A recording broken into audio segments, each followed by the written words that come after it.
اقضي حاجاتي خيرا حافظا لا إله إلا الله محمد رسول الله. الله لطيف بعباده يرزق من يشاء وهو القوي العزيز. اللهم صل على سيدنا محمد مجرى أنوارك ومعدن أسرارك وعين عنايتك وشمس هدايتك ورسم ملكتك ونورك الحكمة الشافي كفها يا أنشاد برحمتك يا أرحم الراحمين. يهديكم الله كلام الله لا إله إلا الله محمد رسول الله يا سيد البركة يا إمام الكرامة أما بعد. Hadratul kiram, para alim, para ulama, para kiai, para ustadz dan ustadzah, tokoh agama, tokoh masyarakat yang senantiasa dibahagiakan serta dimuliakan Allah Subhanahu wa Ta'ala. Khusus wabil khusus, mari pada kesempatan malam hari ini bersama-sama kita mendoakan guru kita bersama, beliau Al-Mukarram Bapak Ki Joko Nur Ihsan beserta ibu, dan beliau Al-Mukarram Yang Ki Haji Muhammad Nur Ghazali Saiful Islam. Mudah-mudahan beliau senantiasa dimuliakan serta dibahagiakan Allah dunia dan akhirat. Amin Allahumma amin. Mudah-mudahan dihimpun, direngkuh, disatukan seluruh murid dan jamaah beliau di alam perjuangan beliau, serta diberkahi putra putri dan keturunan beliau. Amin Allahumma amin. Lillahi al-Fatihah. Bismillahirrahmanirrahim. Alhamdulillahi rabbil alamin arrahmanir rahim maliki yaumiddin. Iyyaka na'budu wa iyyaka nasta'in ihdinas siratal mustaqim siratal ladzina an'amta 'alaihim ghairil maghdubi 'alaihim waladdallin. Tentunya kepada beliau guru kita bersama, pembimbing dan pengasuh kita, beliau Al-Mukarram Al-Ustadz Bapak Kiai Muhammad Durhuda beserta ibu dan sekeluarga, mudah-mudahan beliau senantiasa di dalam rengkuhan kasih sayang Allah Subhanahu wa Ta'ala, dijaga kesehatan zahir dan batinnya, serta disukseskan segala program-program perjuangan beliau. Amin Allahumma amin. Lillahi al-Fatihah. A'udzu billahi minasy syaithanir rajim. Bismillahirrahmanirrahim. Alhamdulillahi rabbil alamin arrahmanir rahim maliki yaumiddin. Iyyaka na'budu wa iyyaka nasta'in ihdinas siratal mustaqim siratal ladzina an'amta 'alaihim ghairil maghdubi 'alaihim waladdallin. Hadirin wal hadirat, saudara-saudaraku, bapak-bapak yang dimuliakan Allah Subhanahu wa Ta'ala. Pertama yang utama, pada kesempatan malam hari ini, marilah kita haturkan rasa syukur yang tulus, rasa terima kasih yang mendalam kepada Allah Subhanahu wa Ta'ala, dikarenakan detik dan saat ini, pada kesempatan malam hari ini, kita masih diberikan kesehatan, kita masih diberikan kesempatan, kita masih dihidupkan Allah Subhanahu wa Ta'ala. Detik dan saat ini kita masih diberikan segala kenikmatan-kenikmatan yang kita sendiri tidak akan mungkin mampu untuk menghitung, segala kenikmatan-kenikmatan yang telah Allah hadirkan di dalam kehidupan kita. Maka di malam hari ini marilah bersama-sama kita ikrarkan rasa terima kasih kita, rasa syukur kita kepada Allah bilisan biqaulina alhamdulillahirabbil alamin. Allah Subhanahu wa Ta'ala berjanji, barang siapa yang bersyukur kepada Allah Subhanahu wa Ta'ala, maka akan dilipat gandakan, akan ditambahkan kenikmatan hidup di dalam kehidupannya. Maka bersyukur kepada Allah Subhanahu wa Ta'ala tidak hanya di saat kita merasakan kenikmatan dari Allah Subhanahu wa Ta'ala, tetapi seberapa besar rasa syukur kita kepada Allah Subhanahu wa Ta'ala. Bukti bahwa kita telah bersyukur kepada Allah Subhanahu wa Ta'ala, maka apapun yang dihadirkan di dalam kehidupan kita, baik itu senang, baik itu susah, baik itu derita maupun baik itu bahagia, tentunya tatkala memang betul-betul kita ini sebagai manusia yang telah bersyukur kepada Allah, maka kita akan di dalam kondisi apapun di dalam kehidupan kita akan senantiasa menghaturkan rasa terima kasih, rasa syukur kepada Allah Subhanahu wa Ta'ala. Hadirin saudara-saudaraku yang dimuliakan Allah Subhanahu wa Ta'ala, maka mudah-mudahan kita semua termasuk ke dalam golongan orang-orang yang senantiasa ahli di dalam bersyukur kepada Allah Subhanahu wa Ta'ala. Amin Allahumma amin.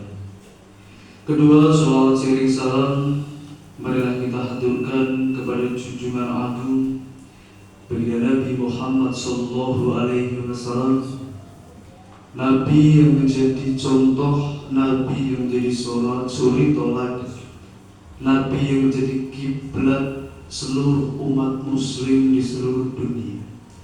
Maka kita yang mengaku sebagai umat beliau mudah-mudahan termasuk ke dalam golongan orang-orang yang tidak hanya pandai membaca sholawat, tidak hanya gemar membaca sholawat, tidak hanya fasih di dalam melantunkan sholawat, tetapi mudah-mudahan kita semua termasuk ke dalam golongan orang-orang yang senantiasa siap, sanggup di dalam mengikuti tuntunan Rasulullah SAW di dalam menggapai keridhaan dari Allah Subhanahu wa Ta'ala. Mudah-mudahan kita dan keluarga kita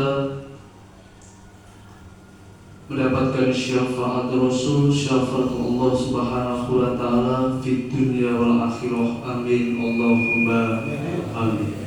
Hadirin warahmatullahi saudara-saudaraku dimuliakan Allah Subhanahu wa Ta'ala, maka dapat kita bayangkan bersama-sama karena jasa Rasulullah SAW lah detik dan saat ini bersama-sama kita mampu untuk mengenal agama Allah, agama yang mulia, agama yang paling tinggi di antara agama lain, yaitu dinul Islam, di mana kita bersama-sama mampu duduk di tempat ini. Tentunya semua bersumber daripada perjuangan Rasulullah SAW di dalam membela agama kita bersama, yaitu agama Islam.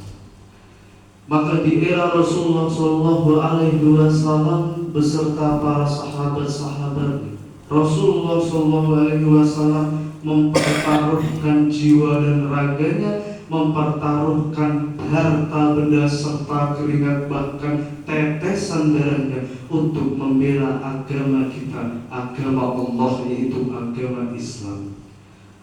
Maka sangat bersyukur marilah kita haturkan rasa syukur kita kepada Allah Subhanahu wa Ta'ala, di mana kita dihadirkan Allah Subhanahu wa Ta'ala menjadi manusia-manusia akhir zaman, menjadi umat dari Rasulullah SAW. Maka di era Rasulullah SAW memperjuangkan agama Allah adalah dengan berperang. Maka kita yang sebagai notabene umat dari Rasulullah SAW, maka di akhir zaman pun kita juga harus berperang. Berperang dengan apa? Yaitu berperang dengan nafsu kita sendiri, yaitu jihadul akbar, yaitu memerangi hawa nafsu kita sendiri. Di akhir zaman ini manusia sangat kesulitan dan kebingungan di mana manusia sudah disibukkan dengan urusan-urusan dunia, baik urusan ekonomi, urusan keluarga maupun urusan-urusan apapun, sehingga manusia sudah mulai lupa di dalam memperhatikan hatinya. Manusia sudah mulai kehilangan konsentrasi dan kefokusnya, di mana di akhir zaman ini banyak manusia yang melupakan Allah di dalam kehidupannya.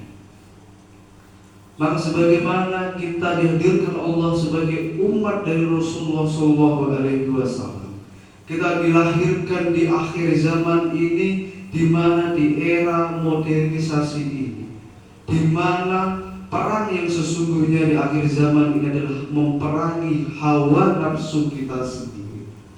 Di mana pada zaman Rasulullah SAW ada salah satu peristiwa yang besar, yaitu perang Badar, di mana pasukan Muslim saat itu hanya beranggotakan dengan 313 sampai 317 pasukan, sedangkan di pihak kaum Quraisy mereka membawa pasukan yang komplit berjumlah ribuan.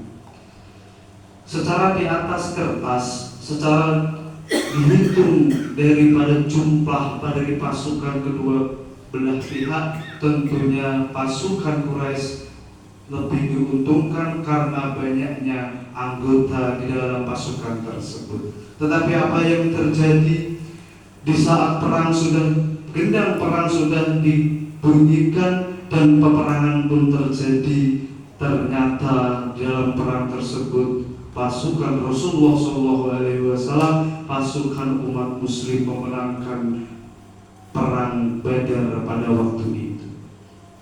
Maka kita lihat sebelum prosesi perang tersebut, di mana pasukan kaum Quraisy lebih diuntungkan karena mereka mempunyai banyak sekali anggota di dalam peperangan, sedangkan pasukan umat Muslim hanya berjumlahkan beratusan orang. Tetapi pada kenyataannya semua sudah direncanakan serta atas genggaman dari Allah Subhanahu wa Ta'ala, sehingga di dalam peperangan tersebut pasukan umat Muslimlah yang memenangkan peperangan tersebut.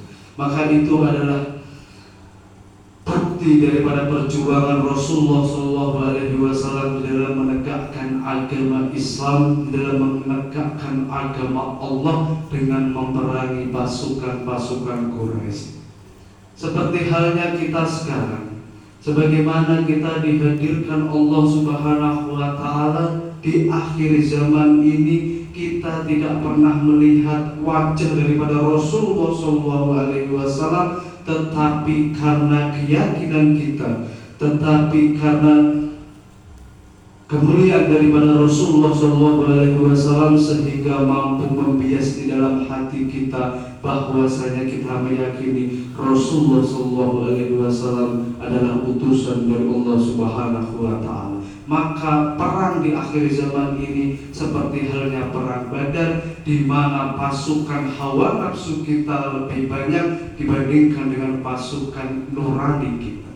Pasukan nafsu kita diibaratkan adalah pasukan kaum Quraisy, sedangkan pasukan nurani kita diibaratkan adalah dengan pasukan kaum umat Muslim pada peperangan Badar tersebut. Hadirin wa hadirat, bapak-bapak, saudara-saudara yang dimuliakan Allah Subhanahu wa Ta'ala. Maka di akhir zaman ini, marilah kita betul-betul melahirkan keyakinan kita kepada Allah Subhanahu wa Ta'ala. Betul-betul meyakini bahwasanya tidak ada Tuhan selain Allah. Betul-betul meyakini bahwasanya kita dihidupkan Allah. Tidak ada Allah selain Allah, hanya Allah satulah yang menjadi Tuhan kita dan yang menjadi sandaran di dalam kehidupan kita. Tatkala memang betul-betul di dalam perang Badar tersebut tidak ada ikut campur tangan Allah, manalah mungkin pasukan umat Muslim dapat memenangkan peperangan tersebut. Tetapi dikarenakan ada ridho daripada Allah Subhanahu wa Ta'ala, maka perang Badar yang jumlah pasukannya tidak imbang pun dapat dimenangkan oleh pasukan umat Islam. Sebagaimana tatkala kita di dalam melawan hawa nafsu kita, tatkala kita di dalam jihadul akbar, di dalam memerangi nafsu kita sendiri, tatkala kita tidak melibatkan Allah, manalah mungkin kita mampu untuk menaklukkan, untuk mengalahkan dan menghancurkan nafsu kita sendiri. Karena diibaratkan perang Badar, lebih banyak pasukan hawa nafsu di dalam jiwa kita dibandingkan pasukan nurani kita. Maka mari bersama-sama saya mengajak, khususnya pribadi saya sendiri dan saudara-saudaraku sekalian, senantiasa kita melibatkan Allah di setiap gerak langkah zahir dan batin kita. Karena sejatinya tidak ada manusia yang mengetahui bahkan 1 menit, 1 jam, 1 bulan, 1 tahun, bahkan 1 detik ke depan apa yang akan menimpa pada diri kita. Tidak ada manusia yang mengetahui. Maka mari bersama-sama di malam hari ini sejenak kita tanggalkan dan tinggalkan kesibukan-kesibukan duniawi kita. Bersama-sama kita introspeksi diri, evaluasi diri.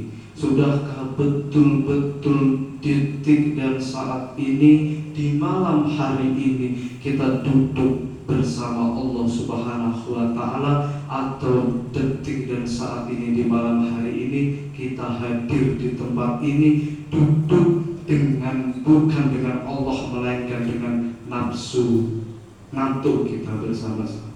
Hadirin wal hadirat, saudara-saudaraku yang dimuliakan Allah Subhanahu wa Ta'ala, maka pentingnya untuk senantiasa melibatkan Allah di setiap gerak langkah zahir dan batin kita.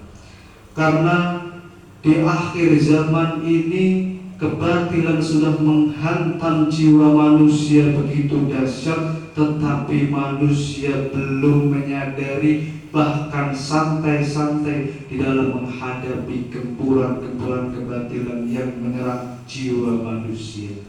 Dikarenakan lebih banyak pasukan kaum Quraisy, lebih banyak pasukan hawa nafsu kita, sehingga tatkala kita tidak melibatkan Allah, maka yakin kita akan kalah, kita akan mengikuti arus, di mana alur daripada yang mengendalikan kehidupan kita adalah nafsu kita sendiri. Hadirin wal hadirat, Bapak-bapak, saudara-saudaraku yang dimuliakan Allah Subhanahu wa Ta'ala, mudah-mudahan kita semua termasuk dalam golongan orang-orang yang senantiasa ditolong oleh Allah Subhanahu wa Ta'ala. Amin Allahumma amin. Hadirin saudara-saudaraku yang dimuliakan Allah Subhanahu wa Ta'ala, ada sebuah hadis di mana Rasulullah SAW bersabda, ala ma'aunatakum sabahatan warumya wal furusyah.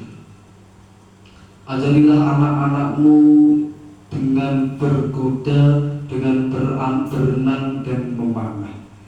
Di mana hadis tersebut menjelaskan untuk kepada para orang tua untuk mengajari anaknya berkuda, berenang dan memanah. Di mana pelajaran tersebut Rasulullah SAW memberikan pelajaran tersebut untuk melatih keseimbangan daripada anak-anak kita. Tetapi tatkala kita lihat dengan seksama, arti daripada makna secara hakiki daripada hadis tersebut adalah di mana hadis tersebut adalah mengajarkan kepada kita semua, sebagaimana isi daripada hadis tersebut adalah ajarilah anak-anakmu untuk berkuda, berenang dan memanah. Tetapi secara hakiki pelajaran ini ditunjukkan untuk kita semua, bukan untuk anak-anak kita, tetapi untuk bekal kehidupan kita. Di mana hadis tersebut mengatakan bahwa ajarilah anak-anakmu untuk berkuda, untuk berenang dan memanah. Apa makna daripada berkuda? Berkuda adalah di mana kita menaiki sebuah kuda, sebuah hewan kuda yang di mana tatkala kita tidak betul-betul mampu mengontrol laju daripada hewan kuda tersebut, maka di saat kuda itu berhenti dengan mendadak, di saat kuda itu menaiki sebuah jalan, menuruni sebuah jalan, tatkala kita tidak mampu betul-betul mengontrol keseimbangan diri kita, tentunya dengan mudah kita akan terlempar, akan terjatuh di atas daripada atas hewan kuda tersebut. Nah, makna secara hakiki adalah bagaimana kita mampu untuk mengontrol diri kita tatkala kita sedang menaiki sebuah kuda, tatkala kita sedang menaiki sebuah medan di dalam kehidupan kita, di mana tatkala kuda itu lajunya atau jalannya menurun, di mana di saat kehidupan kita dari segala aspek apapun menurun, tidak mudah untuk terjatuh daripada tunggangan kuda itu. Di mana tatkala kehidupan kita mengalami penurunan dari segi apapun, tidak mudah untuk menggoyangkan keimanan kita serta keyakinan kita kepada Allah Subhanahu wa Ta'ala. Dan sebagaimana di saat kuda tersebut menaiki sebuah jalanan, di saat kehidupan kita sudah menaiki di dalam proses penaikan di dalam kehidupan kita, tidak mudah juga kita untuk roboh, untuk jatuh karena sifat keangkuhan kita serta kesombongan kita kepada Allah Subhanahu wa Ta'ala. Sebagaimana ajarilah anakmu untuk berkuda adalah nasihat untuk diri kita agar senantiasa mampu menjaga keseimbangan, mengontrol jiwa kita, di mana kuda adalah nafsu daripada manusia. Dan yang kedua adalah ajarilah anak-anakmu untuk berenang, di mana hadis tersebut adalah mengajarkan kita semua untuk senantiasa melatih keseimbangan kita di dalam air, di mana tatkala kita tidak betul-betul mengontrol keseimbangan kita, maka tatkala kita berada di dalam air yang mengalir, tentunya kita akan mengikuti arus dimanapun arus itu digerakkan, tentunya kita akan senantiasa mengikuti. Maka hadis daripada Rasulullah SAW adalah untuk mengajarkan berenang adalah untuk mengontrol keseimbangan kita, sehingga kita tidak mudah terbawa oleh arus, oleh tipuan-tipuan, oleh hasutan-hasutan dunia, di mana arus daripada air sungai adalah sebagaimana tipuan atau hasutan di dalam dunia ini, sehingga tatkala kita betul-betul mampu menyeimbangkan diri kita, kita tidak mungkin mudah untuk tenggelam di dalam kehidupan kita, di dalam dunia kita atau di dalam nafsu kita. Dan yang ketiga adalah ajari anak-anakmu untuk memanah. Maka makna secara hakiki adalah Rasulullah SAW ingin menjelaskan bahwasanya ajarilah anak-anakmu untuk memanah adalah ditunjukkan untuk kita semua agar senantiasa kita mampu untuk membidik serta memfokuskan satu titik di mana niat, tekad, tujuan di dalam kehidupan kita. Sudahkah betul-betul sesuai dengan sasaran? Sudahkah betul-betul sesuai dengan niat dan tekad kita? Maka di dalam memanah ini tentunya dibutuhkan konsentrasi yang berlebih, konsentrasi yang full power, sehingga tatkala kita melesatkan anak panah ini sesuai dengan tujuan yang kita tuju, maka niat dan tekad kita harus senantiasa betul-betul lurus lillahi ta'ala, semata-mata hanya dipersembahkan hanya untuk Allah Subhanahu wa Ta'ala. Maka tatkala kita memang betul-betul sudah antisipasi, sudah memperkirakan kemana arah lintang tujuan, niat dan iktikad hidup kita, maka secepatnya harus betul-betul melepaskan anak panah tersebut agar sesuai dengan sasaran yang kita tuju. Hadirin wal hadirat, saudara-saudaraku yang dimuliakan Allah Subhanahu wa taala, mudah-mudahan kita semua termasuk ke dalam golongan orang-orang yang senantiasa ditolong, senantiasa mendapatkan pertolongan, ampunan dari Allah Subhanahu wa taala. Amin Allahumma amin. Tidak banyak yang kami sampaikan, tentunya dari awal banyak sekali kesalahan, kehilafan, tutur kata ngawur, kelantur dan tak teratur. Dari dalam hati, dari awal sampai akhir, mohon maaf yang sebesar-besarnya. Bila taufiq wal hidayah. Wassalamualaikum warahmatullahi wabarakatuh. Waalaikumsalam warahmatullahi wabarakatuh.